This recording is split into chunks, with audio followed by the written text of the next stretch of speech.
우리가 살아가면서 많은 하나님이 주시는 축복이 있는데요. 개인적으로 그 중에 하나가 만남의 축복이라고 생각합니다. 좋은 사람을 만난다는 거는요, 정말 행복하고 복된 일인데, 이 좋은 사람을 만나는 축복은요, 또 다른 축복을 낳습니다. 무슨 말인가 하면, 항상 좋은 사람을 만나고 나면 그 좋은 사람이 또 다른 좋은 사람을 소개해 줍니다. 그런 경험이 있으시죠? 얼마나 축복인지 모르겠어요. 자, 그런데 여러분, 좋은 사람만 그런 게 아니라 좋은 책도 그렇습니다. 책을 사서 읽어보면 그 책도 좋지만 그 책이 또 좋은 책을 소개하는 경우가 참 많습니다. 이번 주에 책 한 권을 읽다가 그 책이 또한 좋은 책을 저에게 소개하는데, 오늘 이 아침에 우리 교우들에게 좀 소개하고 싶어요. 책 제목이 재밌습니다. 책 제목이 뭐냐면 우리가 그를 몰랐지 인생을 몰랐나. 흥미롭죠? 우리가 그를 몰랐지 인생을 몰랐나. 여러분, 이 책의 저자는요, 한 분이 아니세요.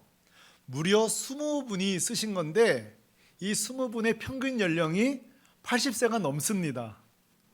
80 넘으신 할머니들이 쓰신 책인데, 이분들에겐 두 가지 공통점이 또 있어요. 첫째는 평생 학교 근처에 가본 적이 없습니다. 그러니까 평생 한 맺힌 게 뭐냐 하면 글을 읽을 줄 모르고 쓸 줄을 몰라요. 이분들이 순천 지역에 사시는데 순천 한글학교에서 이분들이 모이신 거예요. 이분들이 모여서 처음으로 인생에 한글을 배운 겁니다. 그림을 배우고요. 그리고 그 한글 교사 선생님이 뭐라고 했는 거 아니? 이제부터 마음껏 자기가 하고 싶은 일을 써가십시오 해서 하루에 3줄씩, 4줄씩, 5줄씩 써가기 시작하는데, 첫 번째는 소소한 이야기를 쓰더래요. 김장 담은 이야기, 어제 시장 가서 뭘 산 이야기. 근데 소위 문장력이 늘기 시작하면서 길게 쓰기 시작하는데 기가 막힌 내용이 나오더래요. 첫째로는 그 20명 중에 위안부 할머니가 있었던 거예요. 자기가 일본 끌려가서 당했던 모진 내용을 적기 시작하는 거예요. 어떤 할머니는요, 6.25 때 자녀를 잃은 이야기를 쓰기 시작하는 거예요. 또 어떤 분은요, 좀 감춰도 될 걸 남편 바람핀 이야기, 그것도 한 번도 아니고 몇 번 핀 이야기를 쓰기도 하고요. 이 편집자가 이 내용을 추리다가 책을 내기로 결심한 이유가 뭐냐면, 한 번도 학교 근처에도 간 적도 없고 누구한테 글을 배운 적도 없는데 삶의 지혜가 있는 거예요. 어디서도 배울 수 없는 인생의 지혜와 더불어 사는 해안이 거기 있더라는 거예요. 여러분, 이 책이요, 이 그림이요, 지금 책으로도 나왔지만 해외 전시도 지금 되고 있는 상황이에요. 얼마나 순박하고 지혜로운지 몰라요. 사랑하는 성도 여러분, 저는요, 이 순천 할머니들만 그런 게 아니라 우리 교회 안에도 이런 순천 할머니처럼 순박한 신앙인들이 있다고 생각합니다. 성경 지식은 좀 부족할 수 있어요. 신학 관련된 책도 읽은 적도 없어요. 어쩌면 10계명이 몇 개인지, 10계명 해놓고도 10개인지 20개인지도 잘 모를 수 있어요. 그런데요, 누구보다 신앙의 핵심을 꿰뚫고 있고, 누구보다 하나님 사랑하고 예수님 사랑하고요, 그렇게 이웃들 섬기려고 하고요. 딴 거 있어요 뭐? 하나님 사랑, 이웃 사랑, 그게 성경의 핵심이잖아요. 이런 순박한 성도들이 있어요. 어떤 초신자 중에는요, 예배가 뭔지를 몰라요. 예배 순서가 잘 뭔지를 몰라요. 근데도요, 찬양력 뜨겁게 찬양하고요, 대표 기도하실 때 마치 내가 기도하는 것처럼 기도하고요, 말씀 떨어질 때마다 그렇게 순종하려고 애쓰고요, 예배는 뭔지 몰라도 정말 뜨겁게 예배드리는 분들이 있어요. 그게 순종하려는 분들이 있고요. 저는 이 책 제목처럼 그분들을 이렇게 설명하고 있어요. 한번 따라 하실까요? 우리가 신학을 몰랐지 신앙을 몰랐나. 그렇죠? 우리가 신학을 몰랐지 오히려 신앙생활은 더 예쁘고 아름답고 순박하게 하고 있는지 몰라요. 나 우리 새물결 교우들에게 말씀드리고 싶어요. 우리 새물결 교우들이 신학의 양도 늘어가세요. 하지만 하나님에 대해서 조금밖에 몰라도 암만큼 순종하는 성도 되기를 주님의 이름으로 축원합니다. 신학은요, 하나님에 대한 지식이라면 신앙은요, 태도를 말하는 거예요. 우리 삶의 태도를 말하는 거죠. 저는 그런 의미에서 요셉이 정말 귀하다고 생각해요. 요셉의 신앙의 뿌리는요, 기껏해야 팔려가기 전 17세에 딱 중단됐습니다. 여러분 지금 나이가 어떻게 되세요? 우린 지금까지 신앙생활 했잖아요. 지금까지 목회가자가 있었고 지금까지도 말씀을 들었고, 근데 요셉은요 딱 17세까지 신앙교육은 끝, 신앙의 부모 끝, 신앙의 공동체 끝이라고요. 그런데요, 요셉이 하나님에 대해서 알면 얼마나 알겠어요. 그러나 여러분, 애굽에 팔려가서 그 요셉의 인생을 보세요. 우리보다 아는 양은 적을지 몰라요. 그러나 요셉은요, 누구보다 신학은 좀 부족할지 몰라도 누구보다 하나님을 향한 신앙의 사람이었어요. 신앙으로 반응하던 사람이었다고요. 그러다 보니까 요셉의 스토리를 읽고 있는 우리도 유익을 얻잖아요. 요셉을 읽다가 우리는 지난 2주 동안에 덩달아 요셉 때문에 하나님은 어떻게 일하시는지, 하나님은 어떤 분인지도 우리는 알게 되었어요. 6가지 혹시 기억나세요? 하나님 어떤 분이신지. 계획대로 일하시고요, 하나님은 실패를 모르시고요, 하나님은 사람을 통해 일하시고요. 그래요, 몰라도 이렇게 고개 끄덕여 주는 게 좋습니다. 예. 은밀하게 일하시고요, 씨앗으로 일하시고요, 가장 작게. 그리고 긴 호흡으로 일하시고요. 요셉은요, 많이 알지 못했지만 이렇게 한 걸음 한 걸음 자기가 알아본 만큼 하나님과 보조를 맞춰서 걸어간 신앙인이었어요. 오늘 또 하나님은 어떻게 일하시는가 또 한 가지를 살펴보려고 하는데, 오늘은 3가지 아니라 너무 중요하기 때문에 딱 한 가지만 오늘 살펴보려고 해요. 하나님은 어떤 분이신가? 하나님은 어떻게 일하시는가? 한번 따라 하실래요? 하나님은 계시를 통해 일하신다.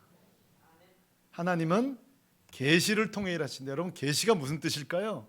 한문으로 열면요, 10개자에다가 보일 시자예요. 그러니까 뭔 말이에요? 누군가에게 열어서 밝히 깨닫도록 열어주는 걸 말해요. 쉽게만 생각하시면 이런 거 하시면 돼요. 우리 주변에 보면 꼭 이런 분이 있어요. 목사님, 내가 목사님께만 말씀드리는 건데요, 근데 대부분 다 안다고 생각하시면 됩니다. 이런 내용들은. 예. 진짜 그 사람에게만 얘기하면 되는 거죠. 근데 사실 이게 우스갯소리 같지만 계시의 핵심이에요. 내가 너한테만 얘기하는 건데 사실 이게 하나님의 계시예요. 원래 하나님만 아는 내용을 보세요. 사람을 택하세요. 그리고 찾아오세요. 그리고 그에게 열어서 알려주신다고요. 예를 들어 볼까요? 노아도 마찬가지예요. 노아가 방주를 어떻게 지었죠? 자기 생각이에요? 자기 창작물이 아니죠. 하나님이 노아를 택하세요. 그리고 찾아오셔서 계획을 알려주세요. 그래서 방주를 짓는 거잖아요.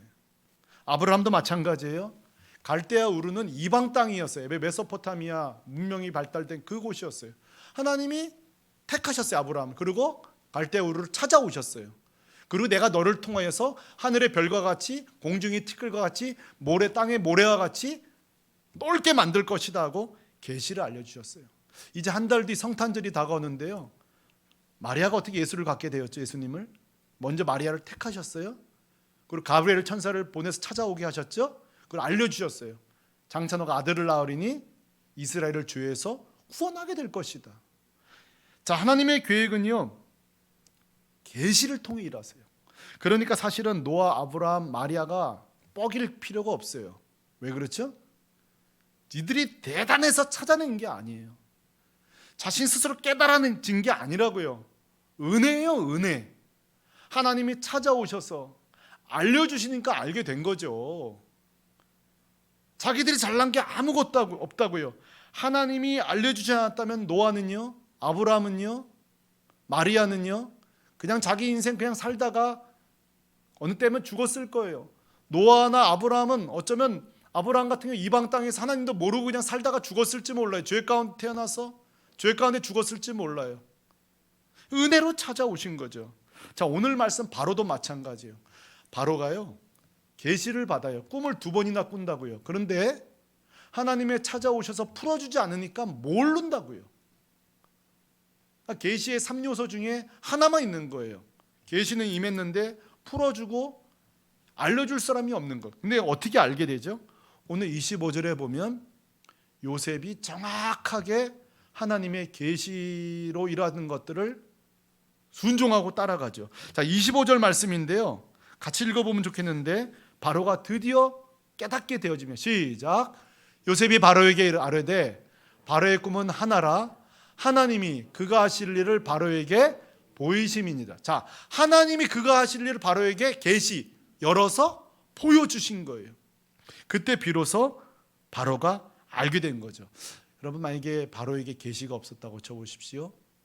요셉이 풀어주지 않았다고 생각해 보십시오. 풍년 왔을 때 좋아했겠죠. 그러나 기근 왔을 때 준비가 안 됐을 거예요. 다 멸망하고 말았을 거예요. 그러므로 여러분, 계시는요, 하나님이 살릴 때, 누군가를 살릴 때 사용하는 게 하나님의 계시예요. 생명에서, 사망에서 생명으로 옮기는 방법이 계시죠. 여러분, 오늘 우리도 마찬가지예요. 저와 여러분이요, 130년 전으로만 돌아가면 우리 다 불교 신자예요. 그렇죠? 우리가 하나님을 알 수 있는 방법이 어디 있어요? 예수님을 알 수 있는 방법이 어디 있어요? 우리 다 몰랐어요. 네, 여러분, 우리가 어떻게 알게 되었죠? 하나님의 말씀, 이 계시, 하나님의 말씀을 통해서 우리는 하나님을 알게 된 거예요. 만약에 이 성경이 계시가 없었다면 우리는 하나님 모르고 살다가 뭐 밖에서 객사를 했든지, 뭐 부자로 죽고 가난하면 가난한 대로 죽고 인생 끝났을 거예요. 여러분, 성경이 없었다면요, 내 인생 주인이 나인 줄 알았을 거예요. 우리가 성경을 통해 하나님이 내 창조주라는 걸 이제 알게 된 거예요. 여러분, 성경 계시가 없었다면요, 지금도 우리는 어디 바위에 가서 막 빌고 있는지 몰라요. 태양을 섬기고 있을지 몰라요. 짐승을 섬기고 있을지 몰라요. 어디서 척 켜놓고 지금도 열심히 기도하고 있을지 몰라요. 계시가 얼마나 귀한지 은혜인지 몰라요. 성경이 없다면요, 하나님이 내 아버지인지도 모를 거예요. 더더군다나 내가 죄인인지도 모를 거예요. 어떻게 알게 되었죠? 성경을 통해서요. 그냥 내 잘난 맛에 내가 죄인인지도 모르고 내가 잘못한지도 모르고 그냥 우리는 살아갈 거예요. 그나요? 우리 다 그런 경험이 있을 거예요. 저도 마찬가지예요. 성경을 읽다가요, 제가요 막 전율했어요. 저도 막 외롭고 쓸쓸하고 절망적일 때 하나님의 말씀을 통해서 내 인생의 주인이 하나님이라는 사실을 알고요, 얼마나 행복했는지 몰라요. 마치 엄청난 무거움을 철로 역정의 그 등에 짐을 진 주인공처럼 내 인생의 짐을 지고 가다가 이 짐을 주님이 대신 져준다고 했을 때 얼마나 제가 전율했는지 몰라요. 하나님이 나를 사랑한다는 사실을 제가 깨닫고요, 얼마나 행복했는지 몰라요. 여러분, 성도는요, 바로 이런 전율적인 사랑을 깨달아야 될 줄로 믿습니다. 이게 하나님의 사랑이에요. 계시를 통해서. 사랑하는 성도들, 하나님의 사랑의 전율이 뭘까요? 하나님 우리를 사랑하신다는 이 사실을 깨닫는 전율적인 사랑은 뭘까요? 하나님이 내 죄를 해결하기 위해서 하나밖에 없는 독생자를 주셨다는 게 하나님의 사랑이에요. 우리 예수님이 나를 위해서 십자가에서 비참하게 내 죄를 위해 죽으셨다는 것, 이것이 하나님의 사랑, 예수님의 사랑이에요. 이것이 복음이에요. 우리는요, 사실 예수님의 마음을요, 얼마든지 경험할 수 있는 공통 경험이 있어요. 한번 제 경험을 따라와 보세요. 우리 다 부모로서 자녀를 그동안 키우면서 여러분, 그동안 이런 일이 있으셨죠? 아이가 밤에 새벽에 펄펄 열이 나서 도무지 열이 떨어지지 않아서 등에다 얽혀매고 응급실 가신 경험 다 있으시죠? 그때 여러분, 이 애가 등에다 업고 갈 때에 혹시 부모 중에 열이 나든 말든 지켜만 보셨던 부모가 있을까요? 천만에 그렇지 않아요. 왜? 내가 부모니까. 우리 모두 다 죽고 있는 자식을 보고만 있지 않을 거예요. 저도 좀 기억나요. 우리 큰아이가 막 열이 날 때였을 거예요. 강동 성심병원으로 제가 그날 새벽기도 인도인데 얘가 열이 안 떨어지니까 새벽에 응급실 가야 되나 말아야 되나 기도했는데 열이 안 떨어지니까 어떻게 해요? 들러매고 강동 성심병원으로 간 거예요. 근데 뭐 인턴 의사들이 있는데 뭐 검사 몇 가지 하나 되면 애가 막 의사가 헐레벌떡 달려와서 지금 제가 헷갈리는데 정맥인지 뭐 동맥인지 모르겠는데 산소량이 부족한데 이런 경험이 처음이라는 거예요. 그러니까 내가 어떻게 되니까 이거는 뭐 불치 뭐 이러는데 제가 심장이 그냥 꺼지는 것 같더라고요. 그때 제가요 두 가지 생각이 드는 거예요. 우리 목회자들은 할 수 없어요. 늘 고난이 생기면 그런 마음이 들어요. 본능적으로 아 드디어 나에게도 고난이 올 것이 왔구나 그런 마음이 딱 들더라고요. 둘째로요 제가 얼마나 독한지를 제가 깨달았어요. 제가 그 순간에 제가 이런 마음이 들더라고요. 제 속으로 그런 마음이 들더라고요. 우리 딸을 보면서 내가 모든 걸 팔아서로 내가 널 고쳐줄 거야 이랬어요. 제 마음속에. 물론 보니까 나중에는 검사가 잘못된 오지는 났습니다만 제 마음속에 제가 얼마나 독해지던지 내가 널 뭔 짓을 해서 내가 널 고쳐놓고 말 거야 이런 마음이 들더라고요. 여러분 근데요 이 독한 마음 어떻게든지 너를 고쳐놓을 거야 그 독한 마음이요 우리 하나님 마음이에요. 우리가 죄 때문에 죄로 말미암아 우리는 죽을 수밖에 없는 죽었던 우리들인데요 하나님의 독한 마음이 뭐예요? 내 아들을 팔아서라도 내 아들을 죽여서라도 난 널 어떻게든지 고쳐놓을 거야. 이게 하나님의 사랑이에요. 이게 십자가 사랑이에요. 여러분 이 하나님의 사랑 앞에 전율을 하지 않을 부모가 어디 있어요? 우리 아이들이 나중에 철들면 부모 사랑 알죠? 우리 딸들은 애 낳을 때 비로소 엄마 사랑 아는 것처럼 신앙에 철이 든다는 거는요 딴 거 없어요. 하나님의 사랑을 깨닫는 거예요. 우리 예수님은 어떻고요? 제가 종종 예를 듭니다만 여러분 우리 예수님 어떤 분이세요? 사실 여기 다 똑같은 청년들이에요. 나 우리 청년들에게 묻고 싶어요. 여러분 청년 중에 30세 중 33세 중에 비참하게 죽는 게 꿈인 청년이 있으신가요?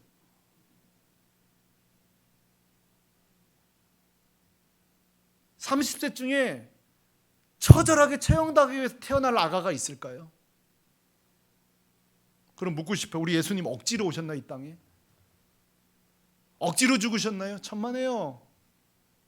하나님도 사랑으로 아들을 보내주셨고 우리 예수님도 우리를 사랑하기 때문에 순종하는 마음으로. 여러분 공관복음서 읽어보세요. 제자들이 예수님을 얼마나 말렸어요. 죽지 말라고. 안 죽을 수 있는 기회가 예수님 얼마나 많았어요.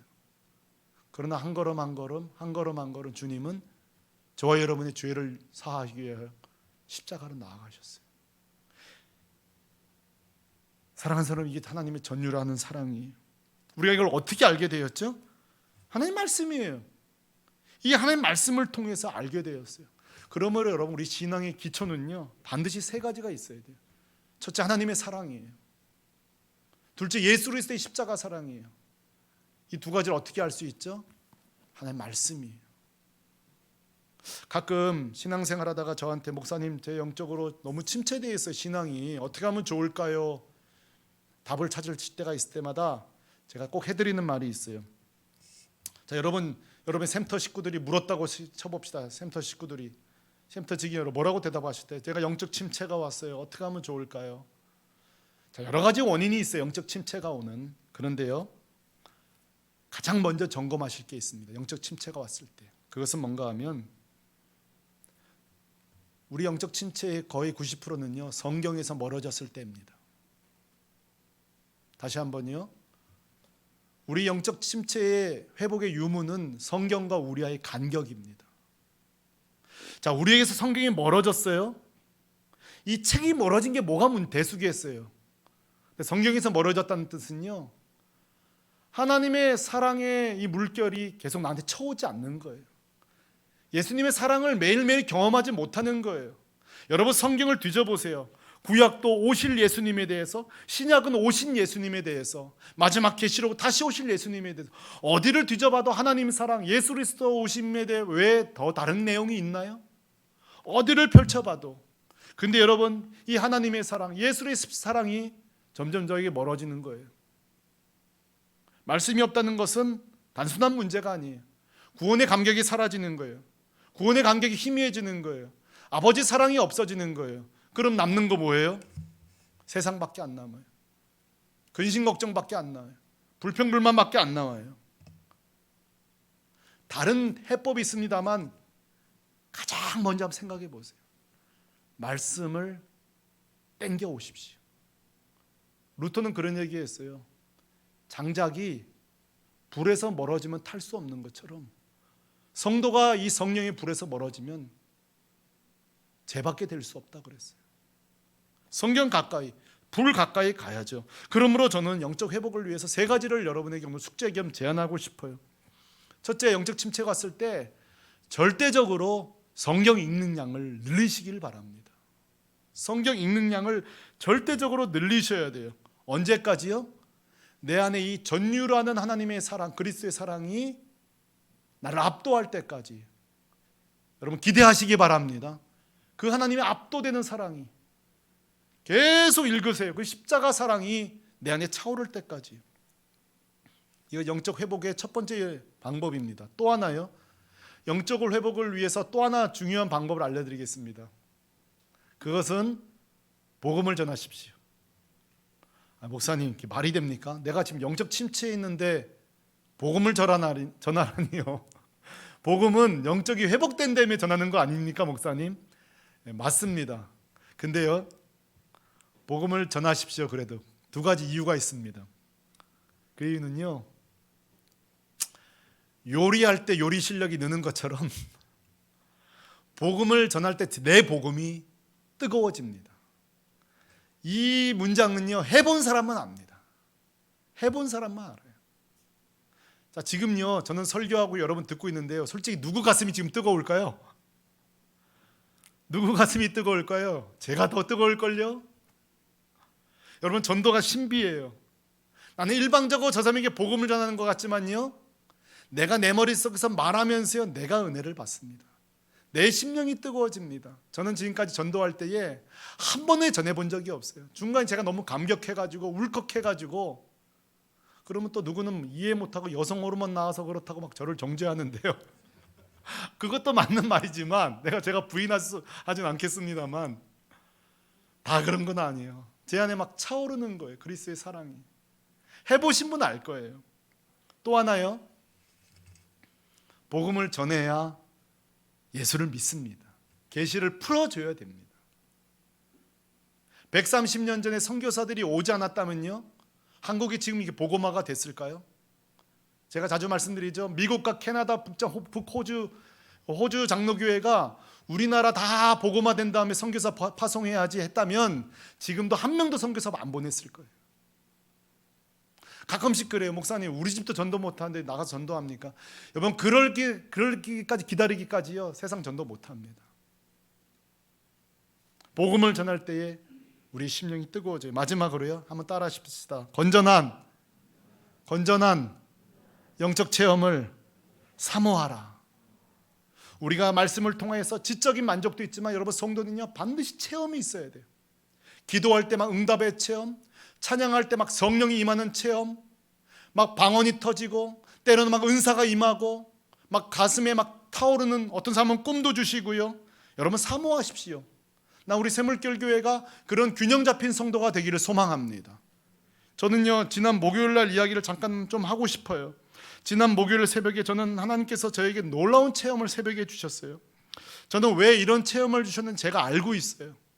저는 요즘 사실 하나님께 구하는 것이 하나 있었어요. 그것은 하나님 저에게 영적 체험을 달라는 거였어요.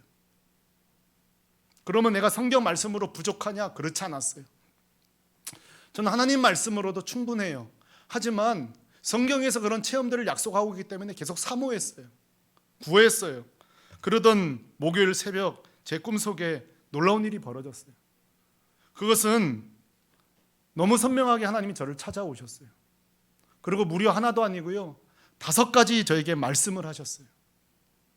궁금하시죠? 5가지. 제가요, 얼마나 감격을 했던지 꿈속에서 너무 그 하나님 영광 앞에 너무 감격해서 펑펑 울기 시작했어요. 얼마나 울었던지 꿈을 깼는데도요, 눈물을 계속 흘리는데요, 제 아내는 저한테 왜 우냐고 막 그러는 거예요.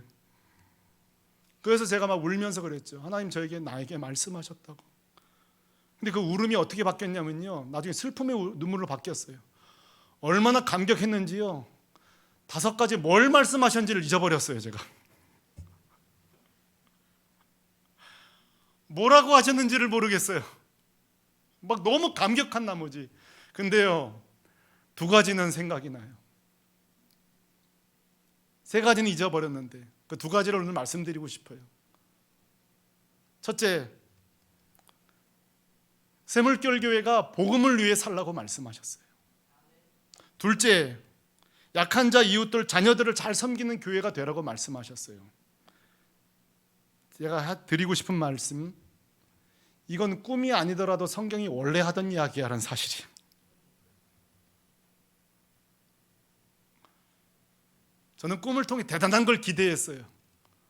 그런데요, 성경이 다 있는 내용이에요. 원래 알던 내용이에요.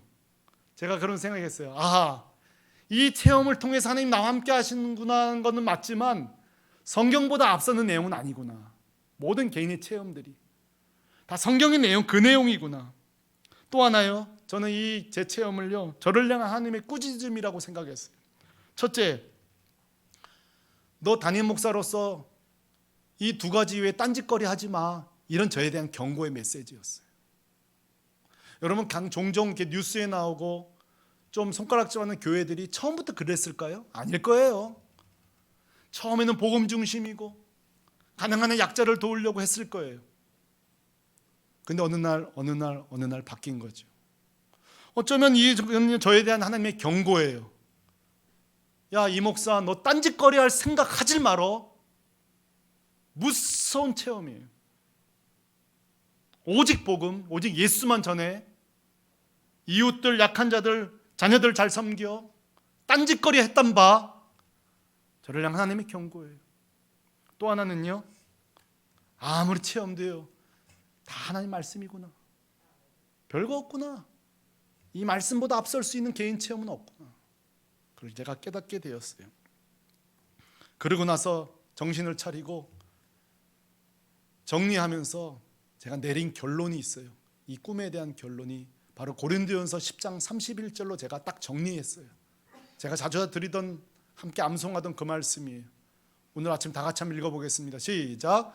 그런즉 너희가 먹든지 마시든지 무엇을 하든지 다 하나님의 영광을 위하여 하라. 아무리 드높은 체험도요, 이 말씀보다 높을 수 없어요. 어떤 해석도요, 다 하나의 영광이에요. 우리 교회의 존재의 목적, 우리 성도가 살아가는 목적, 다 이거 외에는 없는 거예요. 동시에 여러분, 제가 목요일날 제 개인적인 체험은요, 저에게만 준 게 아니라고 생각해요. 우리 샘물교회, 우리 장로님들, 우리 권사님들, 우리 안수집사님, 우리 교회, 한국교회 준 주님의 메시지라고 생각해요.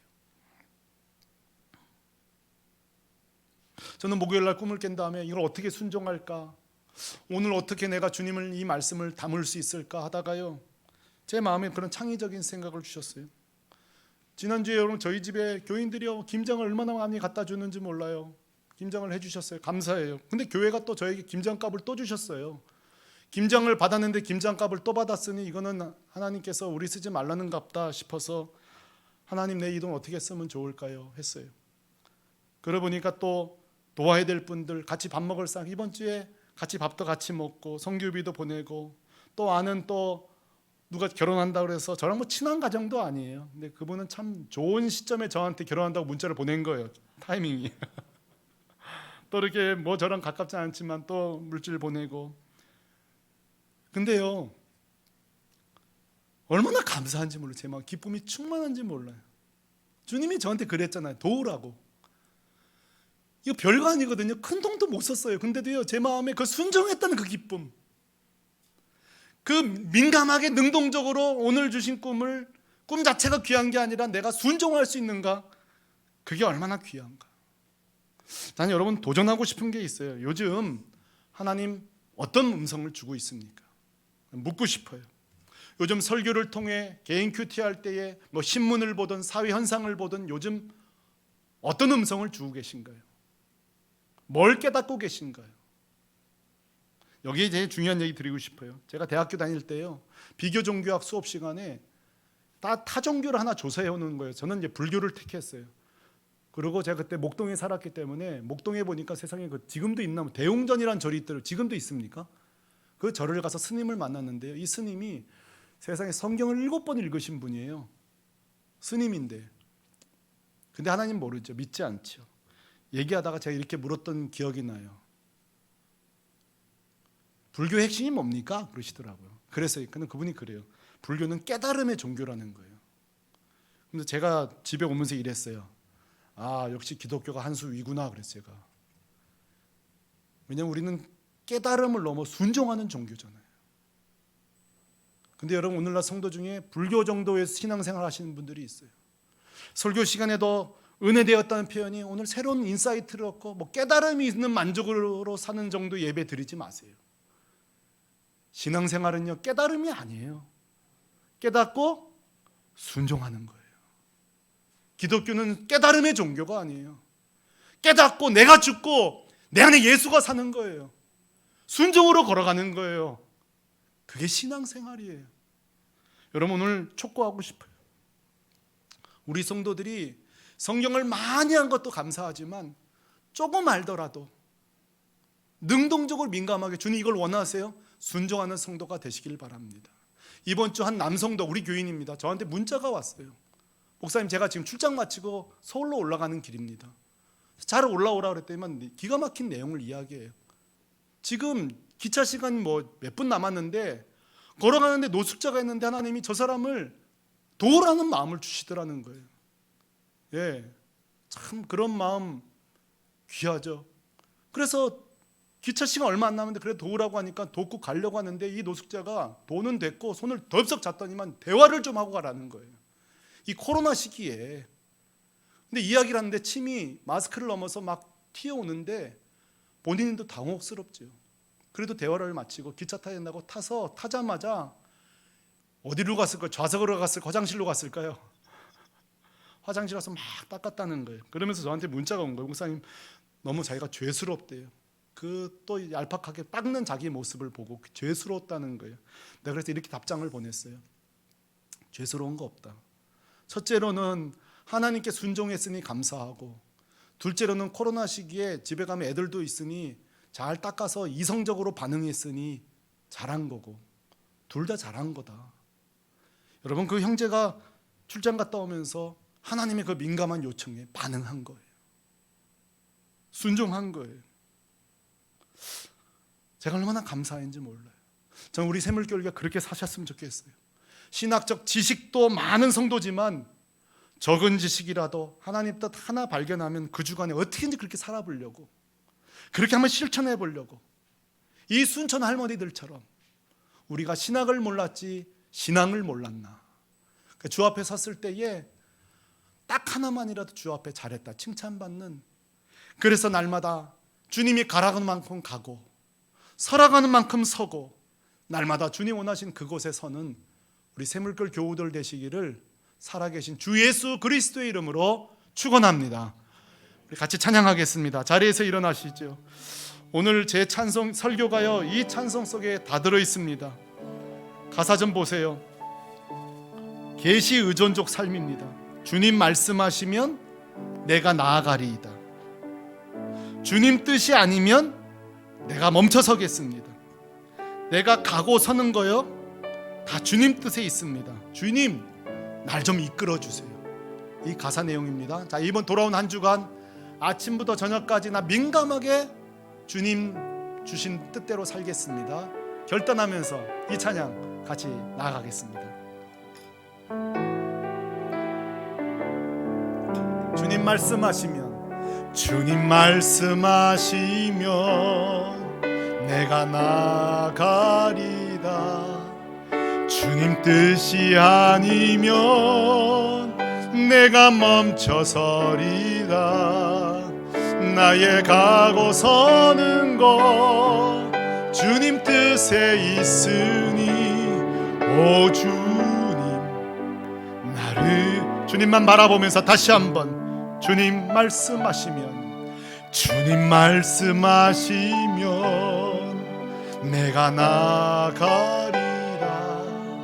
주님 뜻이 아니면 내가 멈춰서리. 아멘.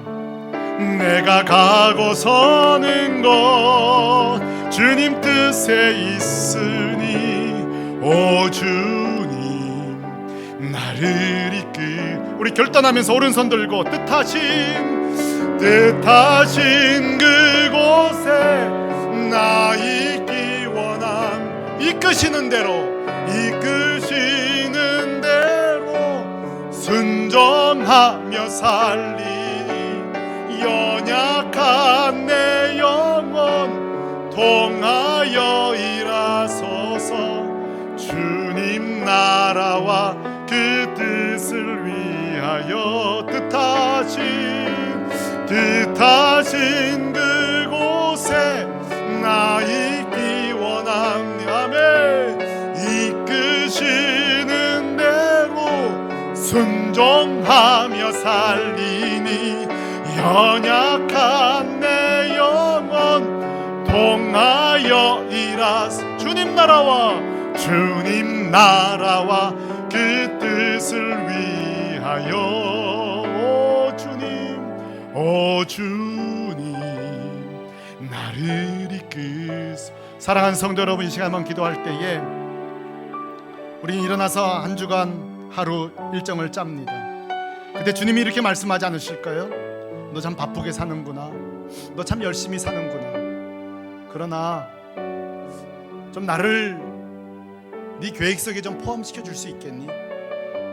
내 뜻이 네 직장 생활 속에, 네 삶 속에 좀 있을 수 없겠니?